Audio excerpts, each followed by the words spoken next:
आज हम आप सबको मदऊ किए थे, ख़ास तौर पर शहर बीदर के लिए माशाल्लाह खुशियाँ ही खुशियाँ हैं।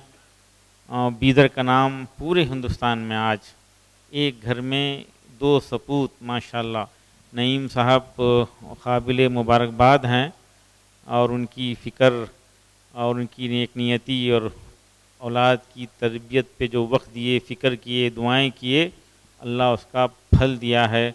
उनके घर में आज उनके दूसरे फर्जंद यूपीएससी के ज़रिए आईएएस में 270 रैंक लाकर पूरे हिंदुस्तान में खुशियां फैला दी हैं।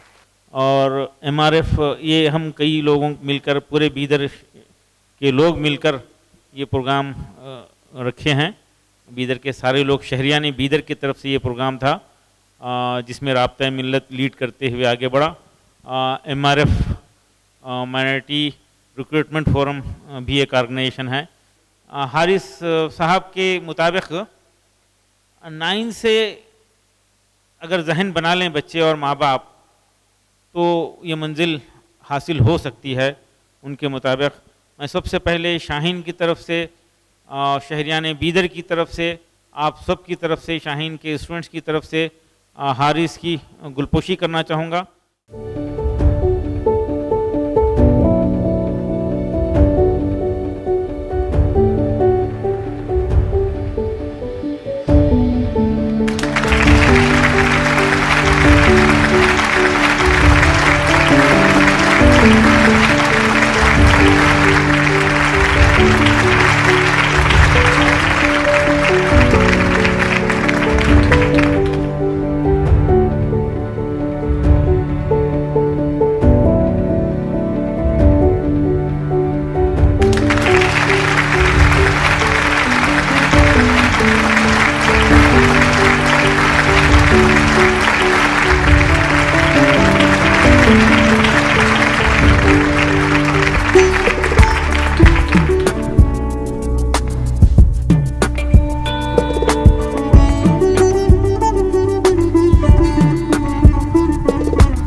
आज हारिस बीदर के 20, 25, 50 लोगों के लिए एक मॉडल बनेंगे, और हो सकता है 5-7 साल के बाद हम जो है इनसे मुतासिर स्टूडेंट को हम यहाँ पे ऑनर करने के लिए फिर से जमा होंगे इंशाल्लाह। तो आप लोग ध्यान से सुनिए। देखिए, हारिस से मुमकिन है तो कई ऐसे स्टूडेंट यहाँ पे मौजूद हैं, उन सब के लिए ये मुमकिन है। बड़ी ख्वाहिश रखना चाहिए। Small aim is a crime, छोटी ख्वाहिश रखना जुर्म है, गुनाह है, गुनाह है। अल्लाह की ज़ात से बड़ी उम्मीद रखना और मेहनतें करना, वो तमाम एहतियात करना जो अभी हारिस ज़िक्र करेंगे। और माँ बाप की दुआएं जो है माशाल्लाह, हम वही जिक्र कर रहे थे, इंटरव्यू में बता रहे थे कि माँ बाप की दुआओं का असर होता है। माँ बाप की दुआएं लेना है, उनकी मर्ज़ी के मुताबिक जो है ज़िंदगी गुजारना है। और हारिस से ख्वाहिश करूँगा कि इस मौके पर इज़हार ख्याल करें।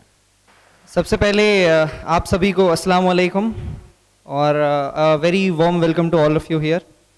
और मैं सबसे पहले एक शेर आपके साथ अर्ज़ करना चाहूँगा। वो शेर कुछ ऐसा है कि ना कर तू तकदीर की परवाह, तू अपना मुक़द्दर आज़माता जा। ना कर तू तकदीर की परवाह, तू अपना मुक़द्दर आज़माता जा। खुद ब खुद मिलेगी मंजिल, तू आगे कदम बढ़ाता जा। तो इससे हमें ये भी लेसन मिलता है कि जो तकदीर होती है वो अपनी मेहनतें और अब माँ बाप की और दूसरों की दुआओं से बदलती हैं। तो तो हमारी मेहनतें जारी रहनी चाहिए और हमें हमारे पेरेंट्स से हमेशा ब्लेसिंग्स और दुआएं सीख करनी चाहिए। और इसके अलावा मैं आपको एक इंस्पिरेशन के लिए एक इंसिडेंट शेयर करना चाहूँगा जो कि लास्ट ईयर मेरे साथ हुआ था, जिसकी वजह से भी मुझे और भी ज़्यादा मोटिवेशन मिला एग्ज़ाम लिखने के लिए। लास्ट ईयर जैसे आप सभी जानते हैं कि मेरे भाई मोहम्मद नदीमुद्दीन जो कि अभी आईपीएस बने, आईपीएस में उनका चयन हुआ था लास्ट ईयर। तो जो डिस्ट्रिक्ट कलेक्टर हैं रामचंद्रन जी, लास्ट ईयर उन्होंने हमारी फैमिली को मेरे अम्मी अब्बू और मेरे भाई और मुझे बुलाया था हार और शॉल पहनाने के लिए, फेलिसिटेट करने के लिए, तहनीत पेश करने के लिए। तो हम चारों गए थे उनके ऑफिस में। उन्होंने सबसे पहले भाई को शॉल पहनाई, फिर अम्मी को, अब्बू को, सबको शॉल दी। एक शॉल रखी हुई थी उसी ट्रे में, तो उन्होंने बोला कि ये शॉल मैं तुम्हें अभी नहीं पहना रहा हूँ, मैं इसे अपनी अलमारी में रख रहा हूँ, तुम्हें अगले साल आके ये ले जानी है।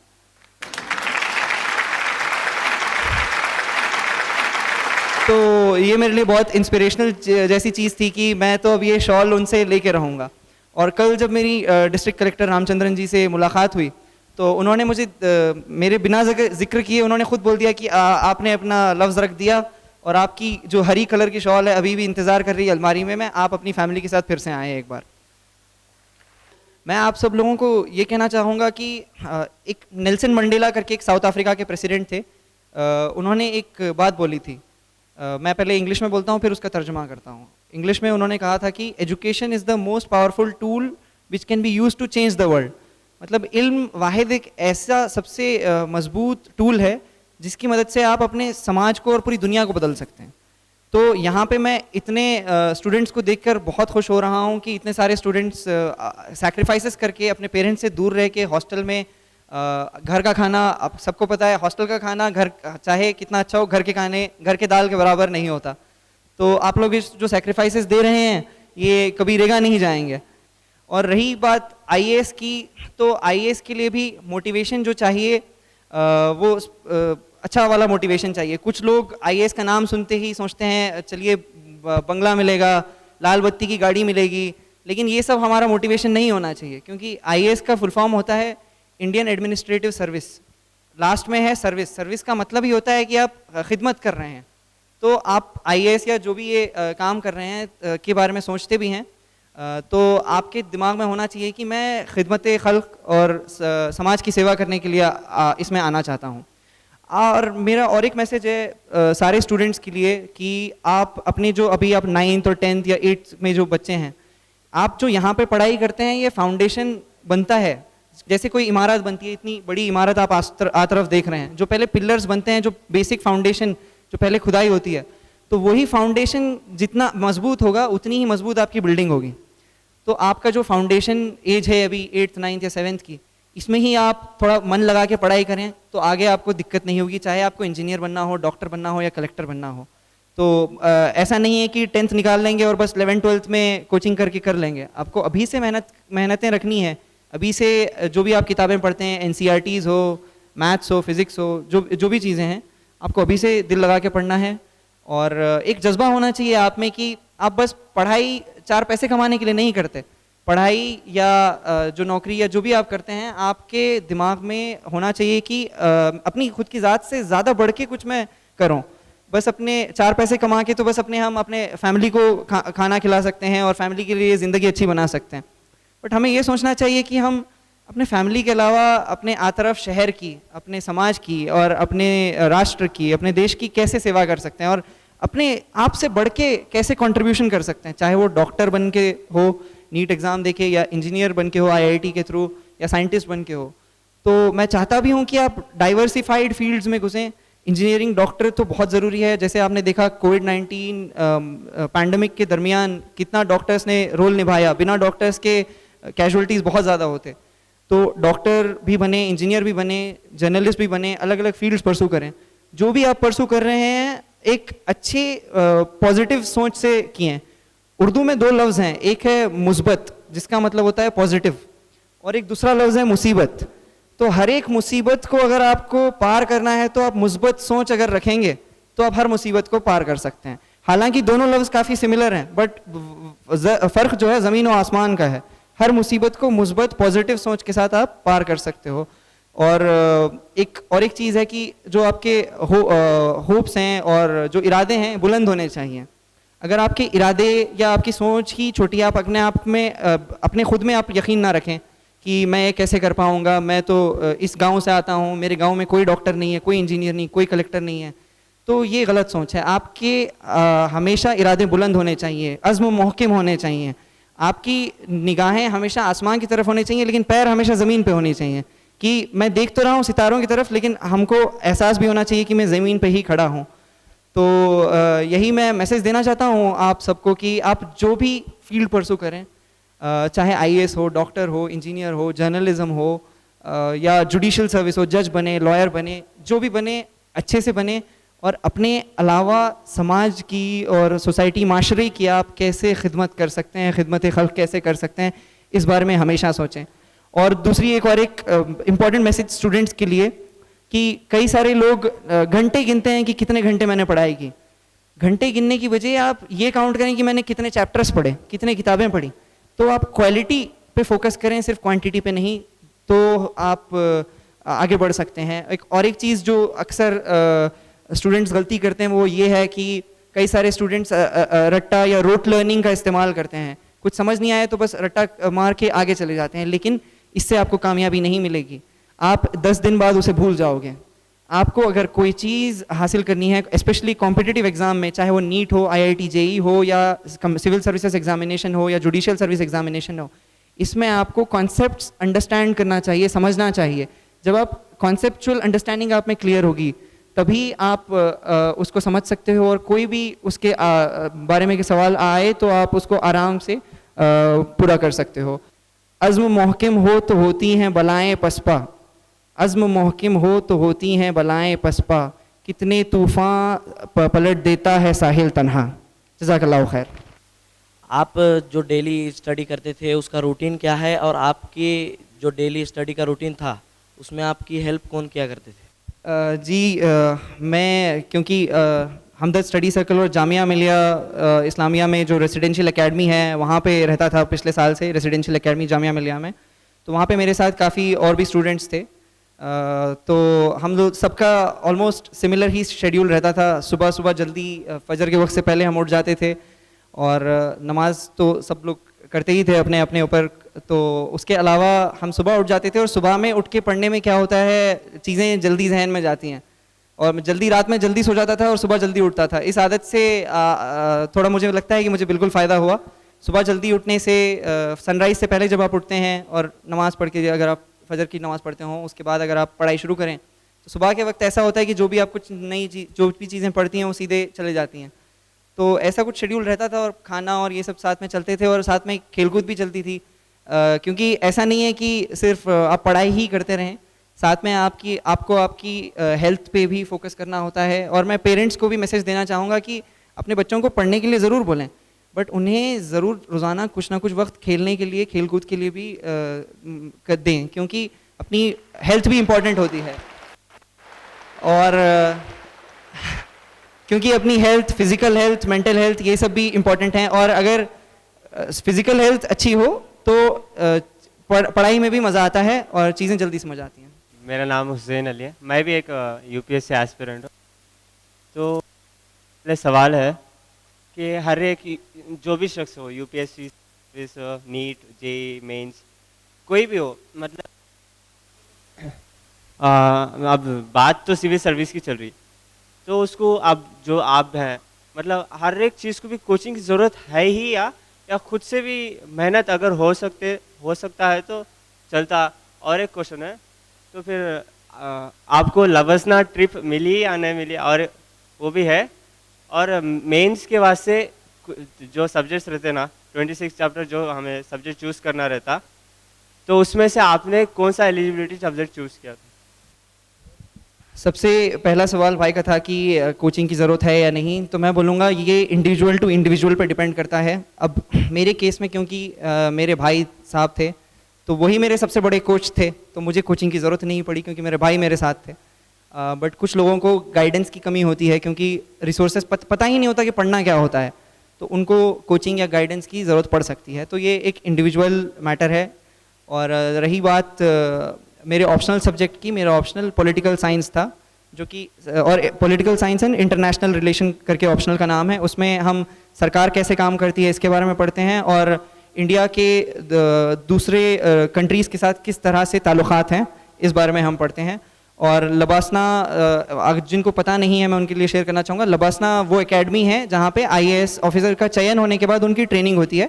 ये मसूरी करके एक हिल स्टेशन है देहरादून में, वहाँ पे 1 साल तक ट्रेनिंग होती है हिल स्टेशन के अंदर ही। तो वो मेरी ट्रिप नवंबर के एंडिंग में स्टार्ट होगी इंशाल्लाह। मेरा नाम काजिम पाशा है और मेरा भी एम फ्यूचर में UPSC है। तो मैं ये जानना चाहता हूँ कि प्रीलिम्स और मेंस के एग्ज़ाम्स के बारे में आप कुछ थोड़ा बता दें तो बहुत अच्छा रहेगा। सब्जेक्ट्स वगैरह कुछ रहते हैं बोल के। जी, अभी तो मैं डिटेल में प्रीलिम्स मेंस के बारे में नहीं दे पाऊँगा क्योंकि वो एक अलग ही क्लास जैसा माहौल हो जाएगा। बट मैं ज़रूर ये बताऊंगा कि अक्सर लोग क्या करते हैं, सिर्फ प्रीलिम्स, क्योंकि इस एग्ज़ाम में 3 पड़ाव होते हैं, प्रीलिम्स, मेंस और इंटरव्यू। तो कुछ लोग क्या करते हैं, सिर्फ पहली पड़ाव की ही तैयारी करते हैं और पहला पड़ाव जब पास भी हो जाता है बाकी पड़ाव में अटक जाते हैं। तो बस एक एडवाइस ये देना चाहूँगा कि दूसरे और तीसरे पड़ाव की तैयारी आपकी पहले एग्ज़ाम से पहले तैयार होनी चाहिए। मेंस एग्ज़ाम की तैयारी आपके प्रीलिम्स से पहले ही तैयार होनी चाहिए, तभी एक प्रॉपर स्ट्रैटेजी से आप एग्ज़ाम निकाल सकते हैं। कोई भी एग्ज़ाम हो, सबसे बड़ी चीज़ है कि सही लोगों से गाइडेंस लेना। तो जिन्होंने आपके सीनियर्स होंगे, जिन्होंने निकाला होगा, चाहे वो नीट हो, CET हो या IIT JEE हो, एडवांस्ड हो, मेंस हो, आपके जो सीनियर्स होंगे आप उनसे बात करें और उनके सक्सेसफुल स्ट्रैटेजीज़ को अपनाएं और ख़ुद उसमें शायद थोड़े से आप चेंजेस ला सकते हैं अपने हिसाब से, बट सक्सेसफुल स्ट्रैटेजीज़ को आप सुने और रेप्लिकेट करें, कोई भी एग्ज़ाम हो। अस्सलाम वालेकुम, माई सेल्फ शेख अहमद रज़ा। मैं आपसे ये पूछना चाहता हूँ, आपका एम UPSC था क्या और भी कुछ था? और आपने एम UPSC था तो आपने स्टार्टिंग कब से की पढ़ाई की? और आप जब इंटरव्यू देने के लिए गए थे तो आपका फील कैसा हो रहा था आपको? जी, मेरा UPSC का जहन तो पहले से नहीं था, लेकिन इंस्पिरेशन ज़रूर थी कि कलेक्टर की पोस्ट का मैंने पावर, रुतबा और ताकत के साथ रिस्पॉन्सिबिलिटी भी, हर power always comes with responsibility. तो मैंने ये देखी हुई थी बचपन में ही, 5th-6th क्लास से ही हर्ष गुप्ता जी को, और 8th-9th क्लास में मैंने डॉक्टर PC जाफ़र को भी देखा था। तो जब से ही मेरे पास इंस्पिरेशन तो थी कि इस चीज़ में हम किए जा सकते हैं, लेकिन ऐसा कोई कॉन्क्रीट प्लान नहीं था। मैंने कंप्यूटर साइंस में इंजीनियरिंग की और 6 महीना जॉब भी की। फिर मेरे वालिद को मैंने बोला कि मुझे जॉब छोड़ के इधर आना है क्योंकि मेरे भाई का भी सिलेक्शन हो गया था। तो अल्हम्दुलिल्लाह मेरे पेरेंट्स का सपोर्ट था कि उन्होंने मतलब सपोर्ट किया जब मैंने जॉब से रिज़ाइन किया और इस तरफ आया, और मैं आज हूँ। और आपका दूसरा सवाल था, हाँ, इंटरव्यू के बारे में, क्योंकि तीसरा पड़ाव जो इंटरव्यू होता है वो ऐसा माना जाता है कि वो भी एक काफ़ी टफ सा पड़ाव होता है।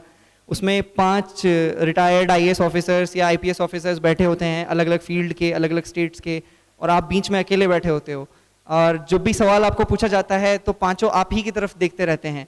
तो थोड़ा सा डर तो लगता है, लेकिन अगर आप कॉन्फिडेंट हैं तो आपका डर गायब हो जाता है। जब आप सवाल सुन के जवाब देने लगते हो तो डर गायब हो जाता है और ऑटोमेटिकली एक स्माइल आ जाती है चेहरे पे। तो अगर आपकी प्रिपरेशन अच्छी हो तो वैसे ही एक स्माइल आ जाती है आपके चेहरे पे। तो मेरे साथ भी कुछ ऐसा ही हुआ था, और आज भी मैं आपके सामने उसी स्माइल के साथ ठहरा हूँ जो स्माइल मैं इंटरव्यू में बरकरार रखा था। अस्सलाम वालेकुम, माय नेम इज़ खुनबीर मोमिन।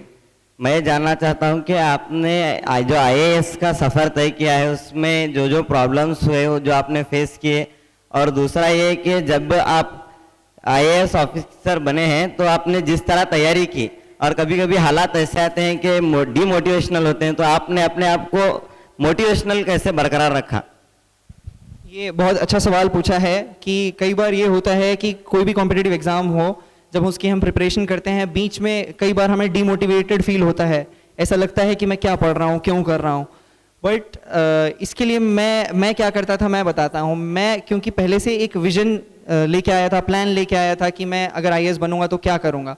तो जब पढ़ाई भी करता तो मैं अपने आप को इमेजिन करता कि मैं आऊँगा तो क्या क्या काम करूँगा। मैं इमेजिन करता कि मैं ऑलरेडी बन चुका हूँ ऑफिसर और मैं क्या क्या चीज़ों में काम कर रहा हूँ। तो जब आप अपने आप को ऐसे इमेजिन करते हो एज सक्सेसफुल, तो वो चीज़ जो इमेज में पिक्चर दिमाग में आपकी पिक्चर बनती है सक्सेसफुल होने बाद वाली, तो वो आपको काफ़ी मोटिवेट करती है।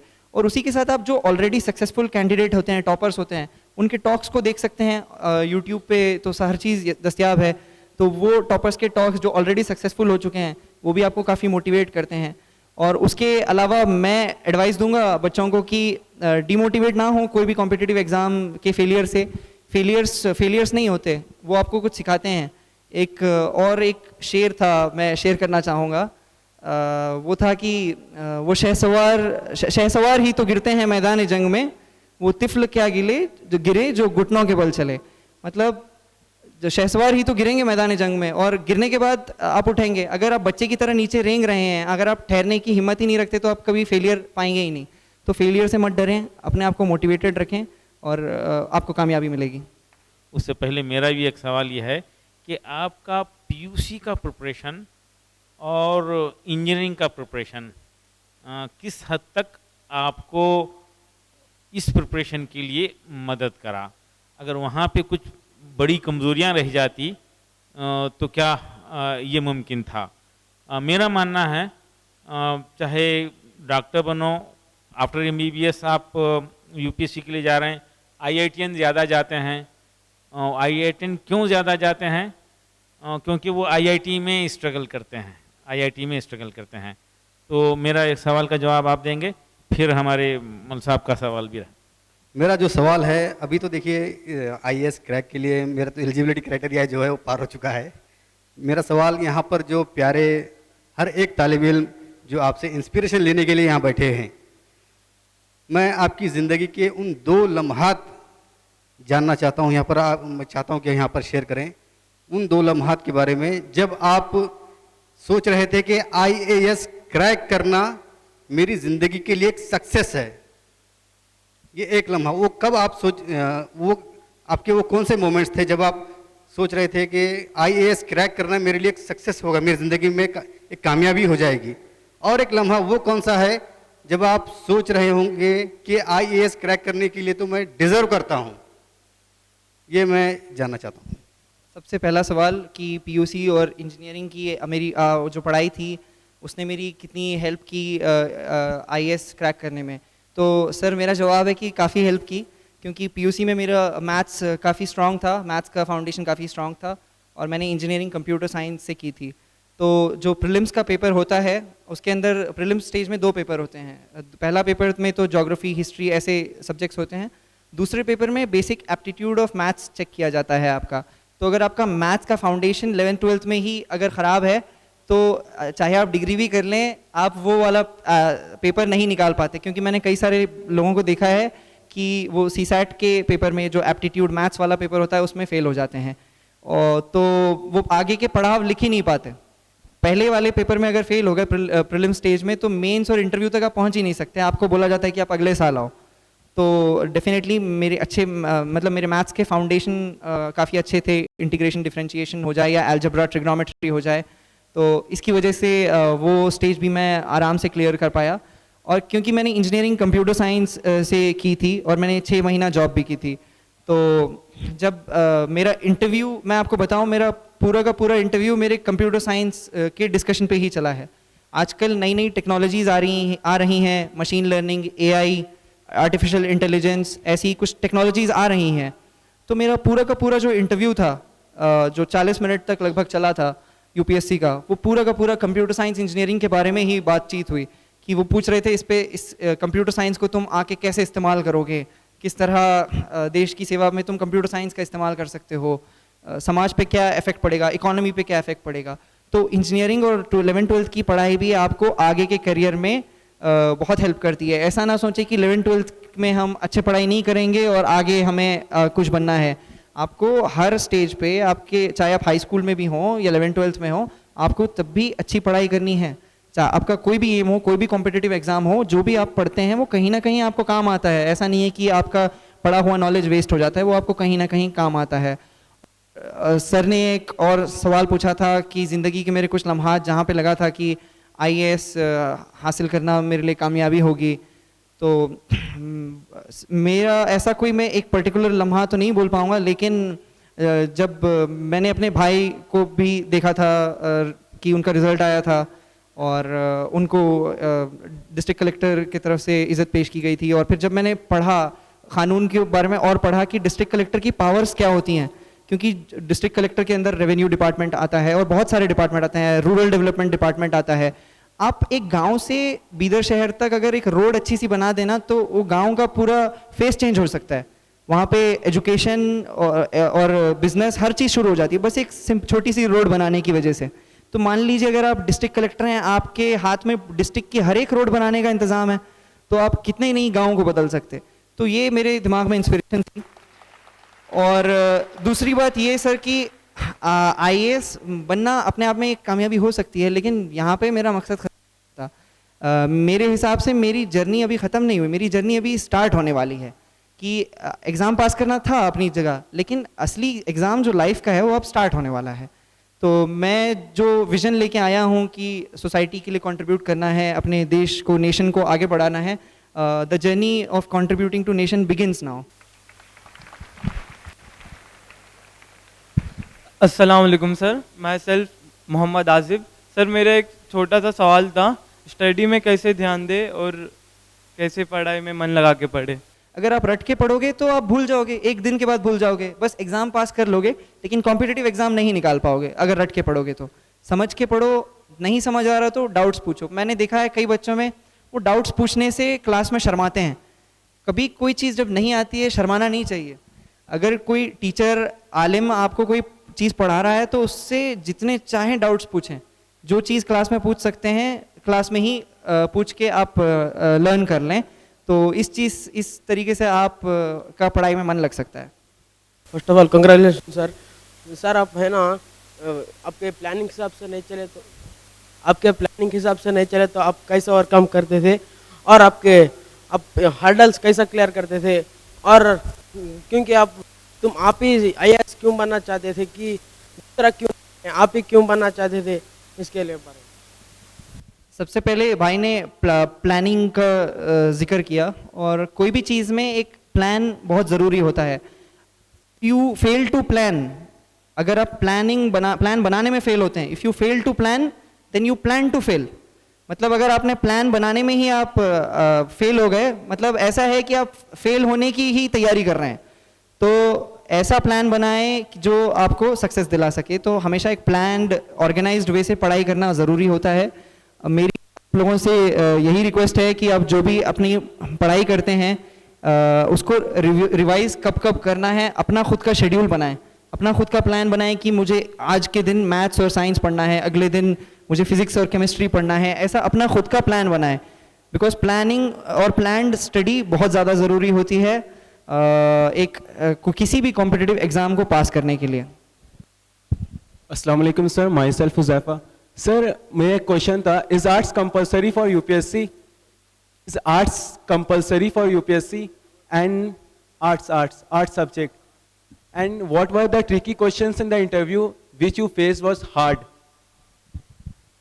इन्होंने एक सवाल पूछा है कि क्या बीए या आर्ट्स की सब्जेक्ट जो होते हैं, हिस्ट्री, ज्योग्राफी, इकोनॉमिक्स, ये सब्जेक्ट ज़रूरी हैं? तो देखिए आपकी डिग्री किसी भी चीज़ में हो सकती है, इंजीनियरिंग में, डॉक्टर की, या कोई भी चीज़ में डिग्री। यूपीएससी बोलता है कि बस आपके पास एक ग्रेजुएशन की डिग्री होनी चाहिए। लेकिन हाँ, क्योंकि 4 पेपर जो होते हैं उसमें आर्ट्स के सब्जेक्ट्स होते हैं, तो आपको इकोनॉमी, पॉलिटी, समाज के बारे में, सरकार कैसे काम करती है, ये सब आपको पढ़ना पड़ता है। और भाई ने एक सवाल पूछा था कि इंटरव्यू में क्या कोई ऐसा सवाल था जो आपको लगा कि ट्रिकी हो? तो हाँ, एक ऐसा सवाल ज़रूर था। मुझे इंटरव्यू में एक सवाल पूछा गया था कि तुम प्राइवेट नौकरी छोड़कर आ रहे हो, वहाँ पे तुम्हें लाखों पैसे मिलते हैं और अवार्ड्स भी मिलते हैं। अब तुम सरकार में आओगे, मान लो तुमने कुछ अच्छा काम किया लेकिन तुम्हें कोई अवार्ड नहीं दे रहा, कोई पैसे पेश नहीं कर रहा, तो तुम कैसे काम करोगे? तो ये एक मुझे लगा ट्रिकी सवाल था। तो मैंने बोला कि मैम, मेरी जो चेयरमैन थी वो एक मैडम ऑफिसर थी, तो मैंने उन्हें बोला कि मैम, मैं जिस मकसद से सिविल सर्विस या आईएएस बनने आया हूँ उसका मोटिवेशन पैसा तो था ही नहीं। तो अगर चाहे मुझे पैसा, जितनी सैलरी मिलती है उतनी मेरे लिए काफ़ी है। और अवार्ड्स की बात रहे या हैप्पीनेस की बात रहे, तो अगर जो भी मैंने अपने आइडियाज़ दिए हैं अगर वो इम्प्लीमेंट होके लोगों की ज़िंदगी बदल रहे हैं तो उससे जो खुशी मिलेगी वो किसी भी अवार्ड या पैसे से ज़्यादा है। Congratulation sir. सर सभी स्टूडेंट्स के लाइफ में एक चलता है कि कंसिस्टेंसी फॉलो नहीं होती है सर। मतलब 2-3 दिन पढ़ना बोल के जोश आता है सर, और चौथे दिन कोई फ्रेंड मिल गया तो चलो स्किप कर देंगे और कल पढ़ेंगे, ये कल पढ़ेंगे कल आता ही नहीं है सर। तो इसे कैसे अवॉइड करें और इसे कैसे ओवरकम करें सर? ये भाई ने चीज़ बोली है कि 2 दिन पढ़ाई होती है, 1 दिन फिर पढ़ाई नहीं होती, कंसिस्टेंसी नहीं होती। तो भाई मैं ज़रूर एक चीज़ बोलूँगा, कंसिस्टेंसी भी कॉम्पिटिटिव एग्जामिनेशन के लिए बहुत ज़्यादा ज़रूरी है, क्योंकि आपकी कंसिस्टेंट एफर्ट्स ही एक एक ज़र्रा जो आप डेली कंसिस्टेंट एफर्ट देते हैं वो ज़र्रा मिल के 1 साल के बाद एक पहाड़ बनता है। तो कंसिस्टेंसी बहुत इंपॉर्टेंट है, और कंसिस्टेंसी लाने के लिए आप दूसरों से मोटिवेट हैं, और जो टॉपर्स हैं जिन्होंने पहले क्लियर किया होगा उनसे बात कर सकते हैं। तो आपको उनसे बात करके थोड़ा सा जोश आ जाएगा। अगर लग रहा है कि जोश कम आ रहा है तो आप सर को बोलें कि सर हमें किसी टॉपर्स को इनवाइट कीजिए स्पीच देने के लिए। तो जैसे ही आपको लग रहा है कि आपका जोश या आपका जो मोटिवेशन है कम हो रहा है, तो आपके जो टीचर्स हैं, एडमिनिस्ट्रेशन है, और टॉपर्स को बुलाएगा, आपको लेक्चर्स दिखाएगा, तो आपका मोटिवेशन ज़रूर आगे बढ़ जाएगा। मंजिलें उन्हीं को मिलती हैं जिनके हौसलों में जान होती है, पर से कुछ नहीं होता मेरे दोस्त, हौसलों से उड़ान होती है। मेरे लिए अजीब मौका है, सिचुएशन है, मेरी ज़ुबान लड़खड़ा रही है। आप लोगों के जज्बात, इतना ये शाहीन की तरफ से इज़्ज़त अफजाई, मैं अपने आप को इस वक्त भी ये काबिल नहीं समझ रहा हूँ कि एक अचीवमेंट के बहाने इतना बड़ा एजाज़ अल्लाह ने मुझे नवाज दिया। डॉक्टर अब्दुल क़दीर साहब ने एक, मैं समझता हूँ कि एक बच्चों की भलाई के खातिर इस वक्त दोनों को गैदर किया है, पेरेंट को और स्टूडेंट को। तो इस ज़मन में मैं थोड़ा सा अपना एक्सपीरियंस शेयर करना चाहूँगा ज़रूर, कि इस मंजिल तक ये दोनों लड़के किस तरह से पहुँचे। इसके लिए एक लॉन्ग प्लानिंग दरकार रहती है। अगर मैं आज इमीडिएट सोचते ही मैं एक कॉलेज में शरीक कर दूँ, बच्चों से ये एक्सपेक्ट करूँ कि अरे तुमने वो पास नहीं किया, तुमने वो क्लियर नहीं किया, तो मैं समझता हूँ कि पेरेंट्स इसके ऊपर थोड़ा सा गलती पे है। प्लानिंग इस तरह से होनी चाहिए, जब बच्चा स्कूल जाने के काबिल बन जाता है, जब माँ की गोद की तालीम को ख़त्म कर देता है, मेरी पेरेंट्स से ये रिक्वेस्ट है, उस वक्त एक ऐसे स्कूल का इंतखाब जो आपके ख्वाबों को शर्मिंदा कर दे, यानी कि आपके ख्वाब पूरे कर दे, और रिजिडली ना रहते हुए भी हम एक ही जुबान के मीडियम को अपनाएं, खुले दिल से आगे की तालीम का ख्याल रख के उसकी प्राइमरी एजुकेशंस करें। मेरा जो मामूल था बच्चों के इब्तिदा से, मेरी बड़ी ख्वाहिश होती थी ये फजर की नमाज बच्चे मेरे साथ पढ़ें। ये हारिस मियाँ बहुत छोटे थे, तो इनको मैं गोद में लिए अपने छोटे बच्चे की उंगली पकड़े वो वहाँ जाता था। कहना ये चाह रहा हूँ कि माँ बाप को पूरा डाइवर्शन अपने बच्चों पे देना पड़ेगा और उनसे बेइंतहा प्यार करना पड़ेगा। तो ये नहीं, जनरली एक थोड़ा सा माँ बाप के जहन में ये बात है कि मैं बाप हूँ, ये बच्चा है, इसके साथ ऐसे रवैया। तो आज भी इनके बड़े भाई एसपी है, आते हैं तो मेरे ऊपर हाथ रख के सो जाते हैं। ये दोनों भाई भी एक दूसरे को चिपक के सोचते हैं, छोटे बच्चे जैसे शरारत करते हैं वैसे हैं। तो इनकी बनावट ही उस तरह से अंदाज में हुई है।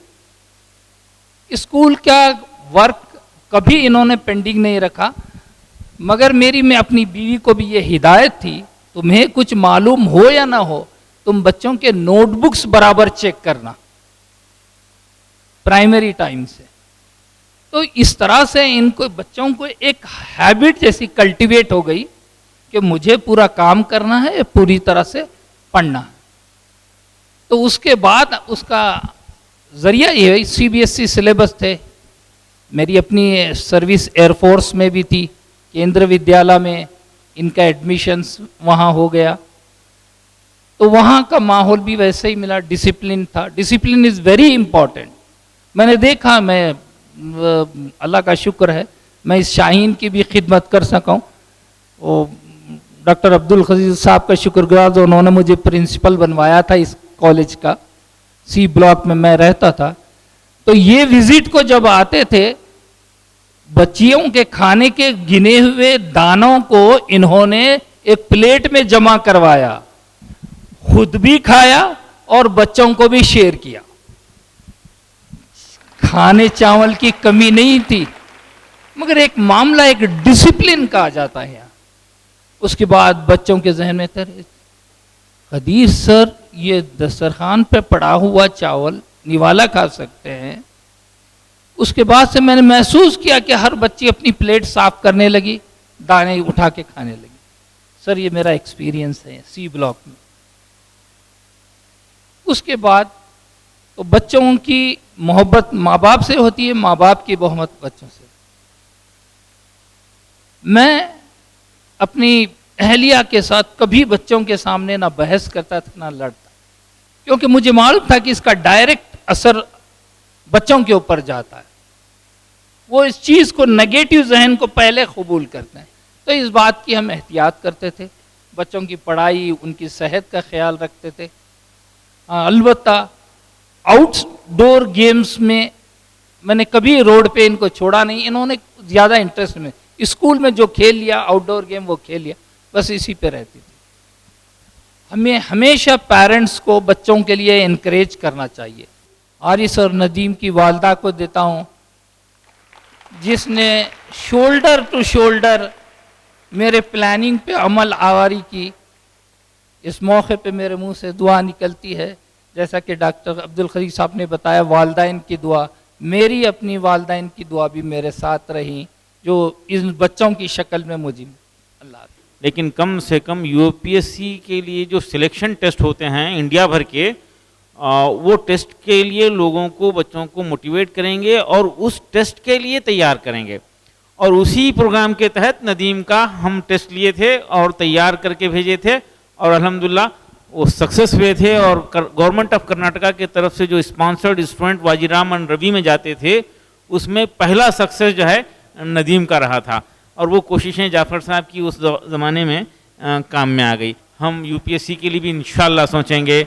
और यहाँ पे बैठे हुए नौजवान बच्चों से मैं ये बात वाज़ेह कर दूँ, क्लियर कर दूँ कि आपकी पीयूसी की स्टडी और आपकी डिग्री की स्टडी, उस किस माहौल में आप रहते हैं, कितना उसमें जो है कंटिन्यूटी होती है, कितना आप स्टेबल होते हैं, उसके ऊपर डिपेंड करता है। कितना आप कंपटीशन को बर्दाश्त कर सकते हैं, उसके ऊपर डिपेंड करता है। IITian ज़्यादा सक्सेस होते हैं यूपीएससी में, इसलिए कि IIT में जाता है इंडिया का क्रीम, और वहाँ पे पूरा इंडिया का क्रीम आपस में कॉम्पीट करता है और वहाँ सक्सेस होता है। तो यूपीएससी की तैयारी 1 साल के अंदर करके सक्सेस हो सकते हैं। बहुत बहुत शुक्रिया। मैं आप तमाम शुरा, माशाल्लाह बारिश का अंदेशा था, खदशा था, इसके बावजूद भी आप हिम्मत करके यहाँ पे पहुँचे। मैं आप तमाम का शुक्रिया अदा करूँगा।